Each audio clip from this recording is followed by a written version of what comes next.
I guess the thing that I think is cool, or the thing that I think is kind of interesting about my artistry, is how it's kind of influenced by my cultural background.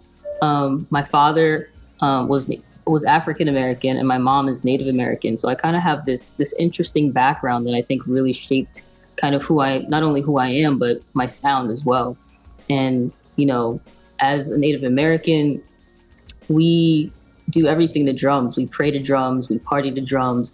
Drums are in all of it, and I think that my drum patterns kind of can be influenced that way. And then my African American side, I feel like I always kind of make this joke that any element of cool that I have comes from my Black side, and that just comes from listening to the R&B music growing up and being influenced by the amazing culture that is the Black community. So yeah, definitely a fan first when it comes to music.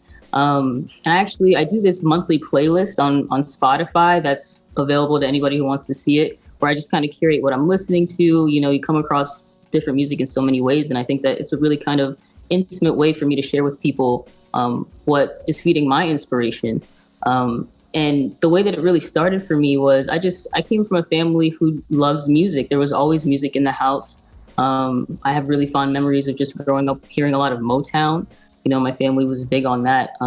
My aunt does play music. She plays music in church. And my grandfather, actually, I just recently found out was a singer, which is like super cool.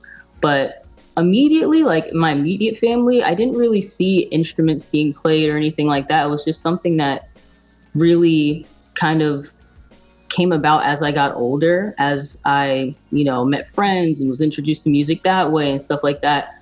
And I don't know, it just kind of stuck with me, and I picked up an instrument, and the rest is history.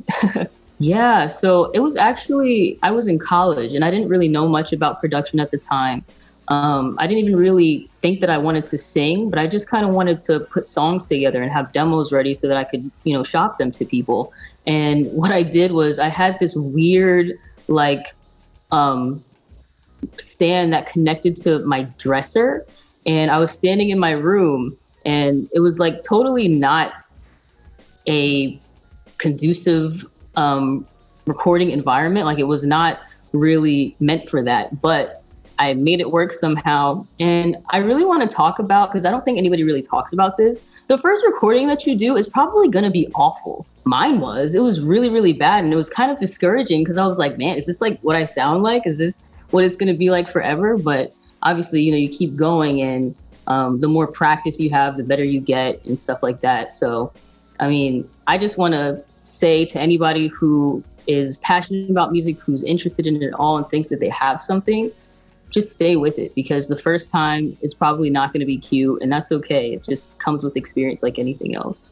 Well, for me, music is like my approach to making music is very holistic. I sing, I produce, and I write. And that was really, really important to me to have all of those three things come together, because I think that the most important part of writing is just offering your perspective and trying to communicate that as fully and as authentically as you can.